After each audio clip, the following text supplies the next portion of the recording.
வணக்கம். நான் doctor Shyamnath Krishna Pandian, plastic surgery அறுவை சிகிச்சை நிபுணரா சிம்ஸ் ஹாஸ்பிட்டல் வடபழனியில பணிபுரிந்துட்டு இருக்கேன். இன்னைக்கு நம்ம தீக்காயங்கள்னால ஏற்படுற பாதிப்புகள் மற்றும் தீக்காயங்கள் பிரிவென்ட் பண்றத பத்தி ஒரு சிறிய விழிப்புணர்வு டாக்கா நான் இதை கொடுக்கணும்னு நினைக்கிறேன். நம்ம சாதாரணமா வீட்டுல ஏற்படக்கூடிய சமையல் பாத்திரங்கள்னால ஏற்படக்கூடியதை கான்டாக்ட் பர்ன்ஸ், மைனர் பர்ன்ஸ் சொல்லுவோம். அதே பெரிய தீ விபத்தா, கேஸ் சிலிண்டர் வெடிச்சு ஏற்படுறதோ இல்ல கெரசின் பர்ன்ஸ் ஏற்படுறதோ, ஆக்சிடென்டல் ரீசன்ஸ்னாலயோ சூசைட்னாலயோ ஏற்படுறது, அதோட பாதிப்புகள் ஜாஸ்தி இருக்கும். ஸோ அதை இமீடியட்டா ட்ரீட் பண்ணணும். இப்ப இமீடியட்டா நம்ம என்ன பண்ணணும்? அந்த சைட்ல நம்ம பண்றது ரெஸ்கியூ பண்ணணும். அந்த நோயாளிகளை அந்த தீக்காயம் ஏற்படுற இடத்துல இருந்து நம்ம பண்றது ரெஸ்கியூ. நம்ம கவனமா இருக்கணும். we should not sustain rescue burns. அதுக்குள்ள ப்ரிகாஷன்ஸ் எல்லாமே அவைலபிளா இருக்கு. அதை நம்ம ஃபாலோ பண்ணணும்.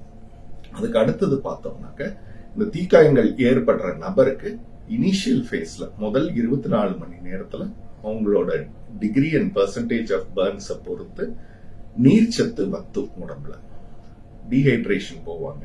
ஸோ அதுக்கு நம்ம ஃபர்ஸ்ட் ட்ரீட்மெண்ட் வந்து ஃப்ளூயிட் ரெசசிட்டேஷன் சொல்லுவோம். அது நம்ம சிம்ஸ் ஹாஸ்பிட்டல்ல we have a 6-bedded burn care ICU. அங்க நம்ம லேட்டஸ்ட் டெக்னாலஜிஸ் யூஸ் பண்ணி line access, central line access எடுத்து ஃப்ளூயிட் ரெசசிட்டேஷன் பண்ண முடியும். எந்த அளவுக்கு ஃப்ளூயிட் ரெசசிட்டேஷன் தேவை அப்படின்னாக்க, 1 மணி நேரத்துக்கு மினிமம் 30 ml யூரின் அவுட்புட் வரணும். ஸோ அதை நம்ம கண்காணிக்கிறதுக்கு தீவிர சிகிச்சை பிரிவு இருக்கு. இருதய துடிப்பு, மற்ற மூச்சு சுவாசங்கள், இது போய் வர்றது எல்லாத்தையும் மானிட்டர் பண்றதுக்கு லேட்டஸ்ட் டெக்னாலஜிஸ், ஃபெசிலிட்டிஸ் இருக்கு. அதுக்கு அடுத்த ஸ்டேஜ் பார்த்தோம் அப்படின்னாக்க, ஒரு 3 to 4 days கழிச்சு அந்த தீக்காயங்கள் ஏற்பட்டிருக்கிற தன்மைக்கு டெப்த் ஆஃப் பர்ன்ஸை வச்சு,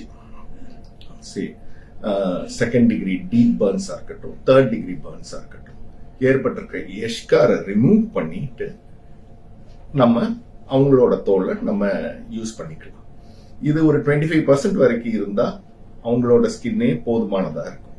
இதே ஒரு பர்சன்டேஜ் வந்து ஒரு 40%, 50% ஏற்படுறப்போ ஸ்கின் ஃபெசிலிட்டி அவங்களுக்கு அவைலபிளா இருக்காது. நம்ம சிம்ஸ் மருத்துவமனையில we have skin bank. So அந்த ஸ்கின்னை யூஸ் பண்ணி நம்ம ரிமூவ் பண்றத, கெட்டுப்போன பகுதிகளை நீக்கிட்டு இந்த அலோகிராஃப்ட் யூஸ் பண்ணதுக்கு அப்புறமா பேஷண்ட் ஒரு ஸ்டேஜுக்கு அப்புறம் அவங்களோட ஸ்கின்னே வச்சு ரீப்ளேஸ் பண்றதுக்கு ஏதுவா பண்ண முடியும். இந்த ட்ரீட்மெண்ட் ஆப்ஷன்ஸ் எல்லாமே அட்வான்ஸ் பர்ன் கேர் ஃபெசிலிட்டி நம்ம ஹாஸ்பிட்டல்ல இருக்கு. பர்ன்ஸ் முடிஞ்சு இந்த அக்யூட் ஃபேஸ் தாண்டி வந்ததுக்கு அப்புறமா கண்ட்ராக்சர்ஸ் ஃபார்ம் ஆகிறதுக்கான வாய்ப்புகள் இருக்கு. ஸோ ஜாயிண்ட்டுக்கு அக்ராஸா, எந்த ஜாயிண்ட்டுக்கு அக்ராஸா, எல்போவா இருக்கட்டும், ஷோல்டரா இருக்கட்டும், நெக்கா இருக்கட்டும், இங்கெல்லாம் வந்து கண்ட்ராக்சர்ஸ் ஃபார்ம் ஆகும். அந்த கண்ட்ராக்சர்ஸை ரிலீஸ் பண்ணி பிளாஸ்டிக் சர்ஜனான நம்ம இதுல லேட்டஸ்ட் ஃபெசிலிட்டிஸ் யூஸ் பண்ணி we can correct that contractures also. அதுக்கான ஃபெசிலிட்டிஸும் நம்ம கிட்ட அவைலபிளா இருக்கு.